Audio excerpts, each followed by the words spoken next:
Bonjour et bienvenue dans cette nouvelle vidéo de la série sur TypeScript. Aujourd'hui, on va parler des types littéraux et également des énumérateurs. Alors, on va commencer tout de suite par les types littéraux et on va définir ici une variable qui va correspondre à un port sur un serveur web et normalement, TypeScript sait inférer directement le type de cette variable. Il sait directement que cette variable porte est de type nombre. Alors maintenant, que se passe-t-il si, au lieu de créer une variable, on crée une constante? Au lieu d'utiliser le mot-clé let, on utilise le mot-clé const, et généralement, par convention, pour les constantes, on écrit le nom de la constante en lettres majuscules. Et ici, au niveau de la valeur, on va passer 5000. Si on regarde l'inférence, on voit que TypeScript a su inférer que cette constante est de type 5000. Autrement dit, il sait que cette constante ne peut prendre qu'une seule et unique valeur qui est la valeur 5000. C'est le principe de la constante. Alors ici, on pourrait rajouter des annotations. Et donc dans ce cas, on a bien une variable qui est de type nombre. Et par contre, pour la constante, on a bien une constante qui est de type 5000. Et donc ici, il s'agit d'un type littéral, un type qui n'a qu'une seule valeur en particulier. Alors on pourrait même définir ici un alias et renseigner à nouveau un type littéral 5000 et utiliser cet alias ici au niveau de la notation. Alors évidemment, dans ce cas, ça ne sert pas à grand chose puisque, on l'a vu, TypeScript est capable d'inférer directement. Mais par contre, on va pouvoir utiliser les annotations pour les types littéraux, notamment au niveau des paramètres des fonctions. Alors si on reprend un exemple d'overloading, dont on avait parlé dans une des vidéos précédentes, je vous mettrai d'ailleurs le lien vers la fiche pour cette vidéo si jamais vous avez des doutes sur ces questions de l'overloading. Mais l'idée, c'est juste de créer une fonction avec différentes signatures. Donc c'est ce que l'on va faire ici. On va créer une fonction qui va permettre d'émettre différents événements. Et ici, au niveau du paramètre name, au lieu de renseigner un type standard, comme par exemple chaîne de caractères, eh bien, on va utiliser un type littéral qui va correspondre donc à un nom précis pour notre événement. Donc dans ce cas, par exemple, login. Et ensuite, on va avoir en deuxième paramètre un objet avec à l'intérieur, par exemple, un token. Et on va retourner vide. Donc on a notre première signature, on va passer à la deuxième signature, et à nouveau ici, on va renseigner un type littéral pour notre deuxième événement, sendMessage. Alors j'insiste ici, il s'agit bien d'un type, il ne s'agit pas d'une valeur par défaut pour le paramètre name. Si il s'agissait d'une valeur par défaut, on aurait le signe égal, mais ici on a bien les deux points, donc il s'agit bien d'un type, sauf que c'est un type littéral qui correspond à une seule valeur en particulier.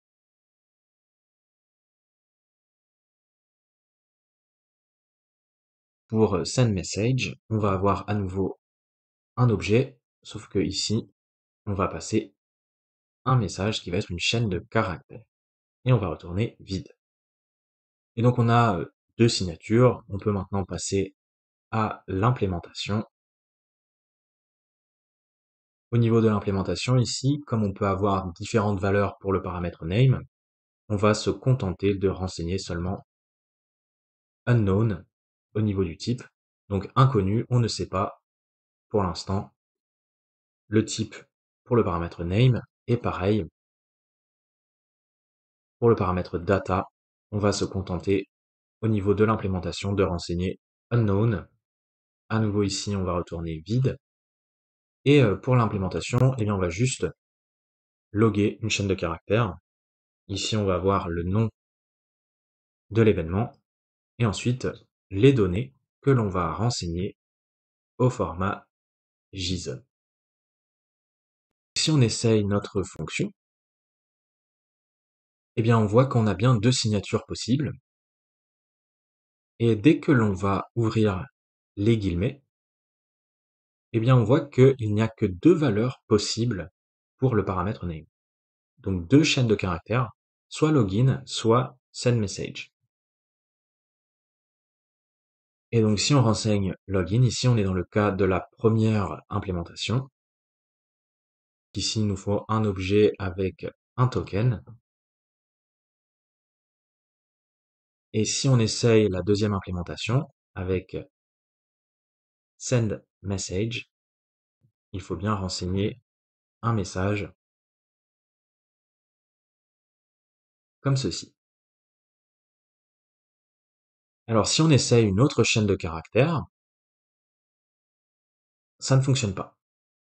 Par contre, si on avait renseigné ici un type de string, ça fonctionne. Mais lorsqu'on utilise des types littéraux, on est obligé d'utiliser ces types. Donc ici, on va bien renseigner send message. On va tester notre fonction surchargée et tout fonctionne. Alors c'est un premier cas d'utilisation des types littéraux au niveau des paramètres des fonctions, notamment les fonctions surchargées. Deuxième cas d'utilisation, les types littéraux vont particulièrement bien se combiner avec les unions. Si on crée un alias, par exemple pour définir un statut, eh bien on pourrait utiliser ici une union de type littéraux. Premier cas, on va avoir loading et deuxième cas, on va avoir success. Et donc ici, on a pu lister les deux cas possibles. Et maintenant, on peut utiliser dans une fonction, par exemple, ici, on va avoir un paramètre. Et au niveau du type, on va utiliser l'alias qui renvoie donc à cette union. Et on va bien retourner une chaîne de caractères. Et donc ici, on peut regarder le statut. Et tout de suite, TypeScript nous donne les deux valeurs possibles. Donc dans le cas de loading, on va retourner en attente. Et dans le deuxième cas, on va retourner succès comme ceci. Alors comme on a précisé ici que la fonction devait impérativement retourner une chaîne de caractères, eh bien si on ne rentre pas dans l'un des deux cas, on va juste jeter une erreur et on va dire statut invalide. Voilà deuxième cas d'utilisation pour les types littéraux avec les unions. Alors maintenant, on va imaginer un autre cas un peu dans la même lignée, mais juste un peu plus compliqué. Imaginez l'exemple suivant, on va créer une fonction qui va permettre en quelque sorte d'effectuer, on va dire, ce qui pourrait s'apparenter à une requête HTTP. Et ici, on va passer un status code, un statut HTTP. Alors notez qu'en JavaScript, ici, on aurait un paramètre de type any, donc n'importe quel type. Ici, au niveau de ce paramètre, on pourrait renseigner aussi bien un nombre, une chaîne de caractères, une date, un objet, n'importe quoi. Ce qui serait en soi très problématique.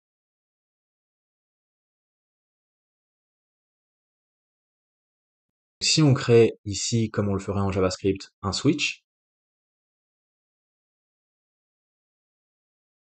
et qu'on essaye de lister ici les différents cas possibles, par exemple le cas numéro 0, on va retourner succès.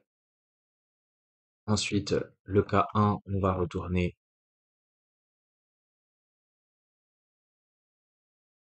redirection.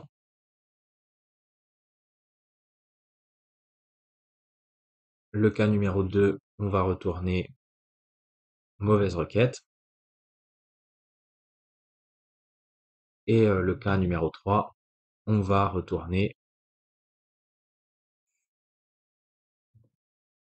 erreur serveur.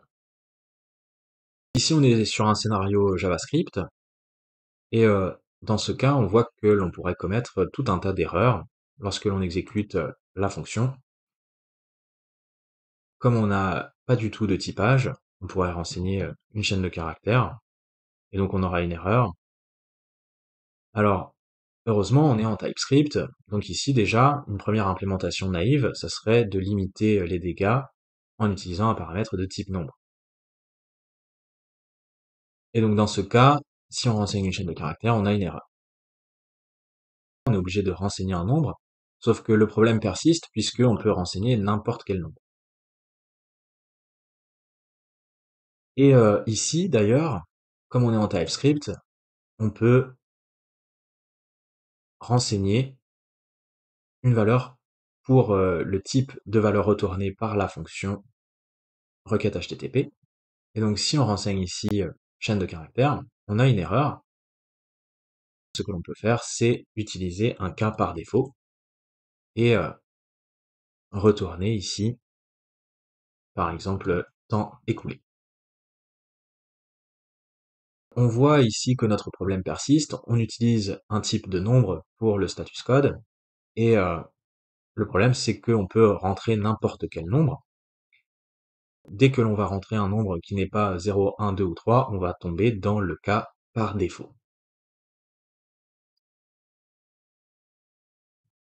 Alors, comment forcer TypeScript à ne prendre en considération que les 4 cas ici? Eh bien, la première solution, on vient de le voir, c'est d'utiliser une union de type littéraux. Si on crée un type status code, et on va renseigner par exemple 0, 1, 2 et 3. On a les 3 cas, les 4 cas possibles, et ici au niveau du type du paramètre, on va renseigner status code. On a bien une erreur ici lorsque l'on renseigne un argument qui ne correspond pas à l'un des 4 cas.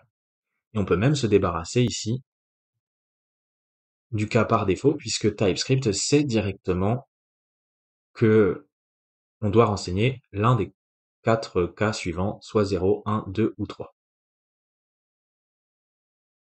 Alors, le problème, entre guillemets, c'est que on commence à avoir une union assez importante. Dans ce cas, ça reste tout à fait viable, mais on pourrait avoir des unions beaucoup plus grandes avec tout un tas de types littéraux. Il existe aussi une autre solution qui consiste à utiliser des énumérateurs. Pour ça, on utilise le mot-clé enum. On donne un nom à cet énumérateur, et on va avoir une syntaxe qui ressemble un peu aux classes. On va pouvoir lister les différents cas possibles. On a un premier cas success, ensuite redirect, ensuite on a dit forbidden, et en dernier lieu, on a failed. Tout fonctionne comme pour les unions. Si on renseigne ici un cas qui n'est pas pris en considération dans notre énumérateur, on a une erreur.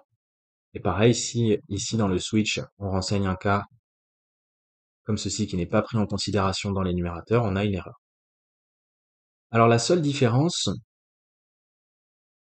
c'est que, on le voit au niveau du retour, on est quand même obligé de fournir un cas par défaut. Donc c'est un peu dommage en TypeScript quand on utilise des énumérateurs avec un switch. Dans le cas des énumérateurs numériques comme ici, eh bien on est obligé de prévoir quand même un cas par défaut. C'est un peu dommage. On va mettre à nouveau temps écoulé. Mais autrement, ça fonctionne bien comme les unions de type littéraux. Ici, si on renseigne une valeur qui n'est pas prise en compte dans l'énumérateur, on a une erreur. Alors, le problème avec cette énumérateur numérique, c'est que, évidemment, on a un ordre, et donc on pourrait changer l'ordre si par exemple dans notre code on décide à un moment donné de rajouter une, euh, une valeur ici, eh bien notre énumération a changé. On est 0, 1, 2, 3 et 4. Il faudrait à nouveau adapter notre switch. Ça peut être également sujet à erreur d'avoir une énumération comme ceci. Alors notez également que l'on peut changer l'énumération et commencer par exemple à 1. TypeScript nous dit bien que ici le cas 0 n'existe pas et on est bien obligé de commencer à 1. Si on renseigne 0, on a bien une erreur.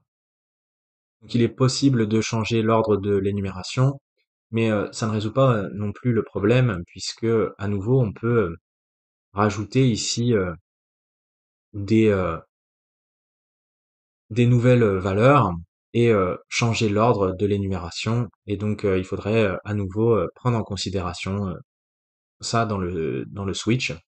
Et on n'aurait pas forcément d'indice à ce niveau-là. On a vu, hein, si on rajoute une valeur, on n'a pas forcément d'indication ici dans le switch par rapport à cette nouvelle valeur. Alors ce que l'on peut faire également, ça serait assigner des valeurs précises.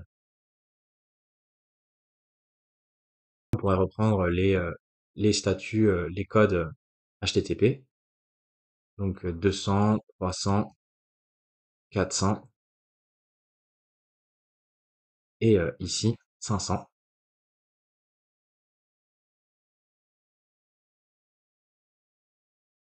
On va bien adapter notre switch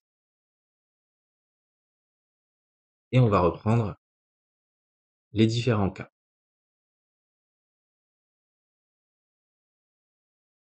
Tout fonctionne correctement. On est bien obligé d'utiliser l'un des 4 cas comme mentionné ici dans l'énumérateur. Alors on pourrait regarder ce qui se passe lorsqu'on se débarrasse du défaut et on a à nouveau cette erreur. Que dans le cas d'un énumérateur numérique, on est bien obligé de renseigner un défaut pour le switch. Alors autre chose que l'on peut faire, mais c'est quelque chose de fortement déconseillé, vous allez voir tout de suite pourquoi. On pourrait ici, au lieu de renseigner une valeur directement, on pourrait par exemple créer une fonction. Et ici on va avoir un type. On va utiliser d'ailleurs un type littéral, une union de types littéraux. Et on va retourner deux status code différents, 401 et 403.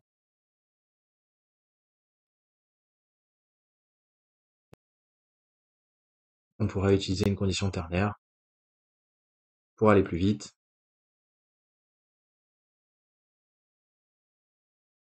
Si on est sur unauthorized, on va retourner 401, autrement 403. Et on pourrait donc utiliser cette fonction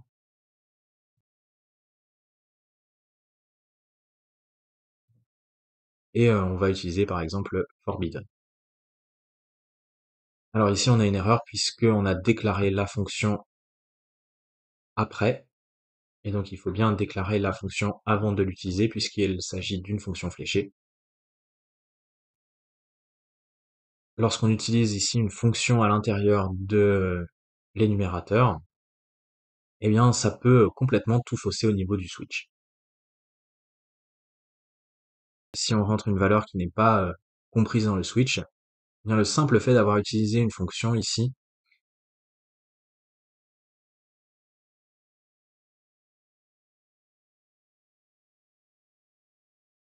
on pourrait renseigner des valeurs qui ne sont pas du tout présentes dans l'énumérateur et vous voyez qu'on n'a aucune indication par rapport à une erreur potentielle.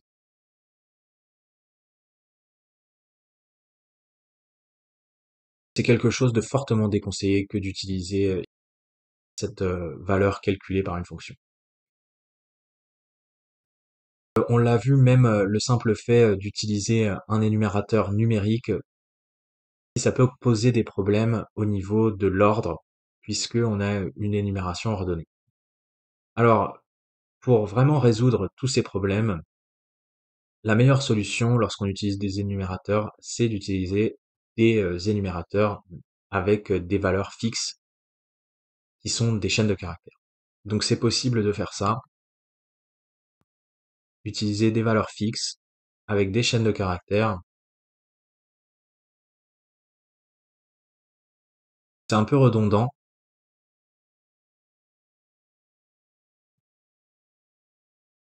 au niveau de la syntaxe, mais on est sûr que tout est pris en compte et qu'il n'y a pas d'ambiguïté ni de possibilité d'erreur. On va pouvoir utiliser notre énumérateur comme ceci.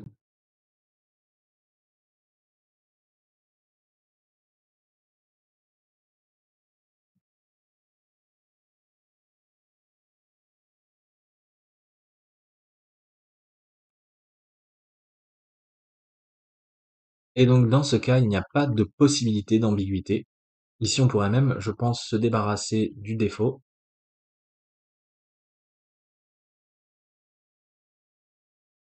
Il n'y a aucune forme d'ambiguïté possible. On ne peut utiliser que les 4 cas qui ont été définis explicitement avec des chaînes de caractères. Donc on est exactement dans le même scénario qu'avec les unions de type littéraux, sauf qu'ici on a utilisé un énumérateur et donc on pourrait continuer d'énumérer comme ça à la suite. Voilà, c'est une possibilité que d'utiliser les énumérateurs. Ça fonctionne très bien avec les switches. Autrement, on peut aussi les utiliser tout simplement pour créer une sorte de collection de constantes. On peut créer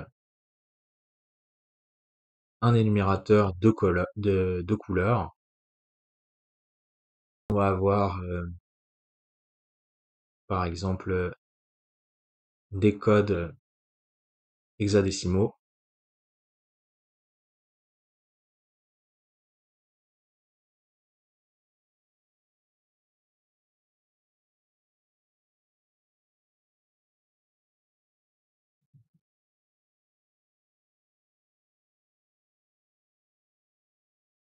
Et on va avoir par exemple aussi du gris.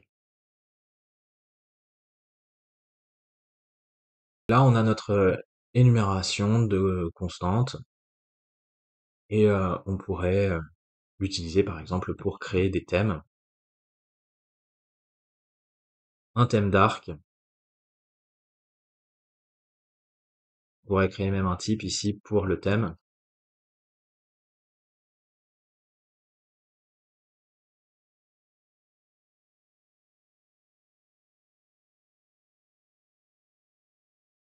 On va dire background color, également une couleur de police et également une couleur de bordure.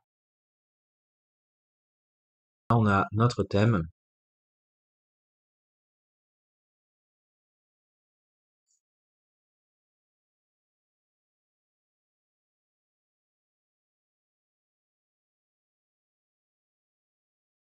Et on est dans le cas du thème dark. Donc pour le background, on va utiliser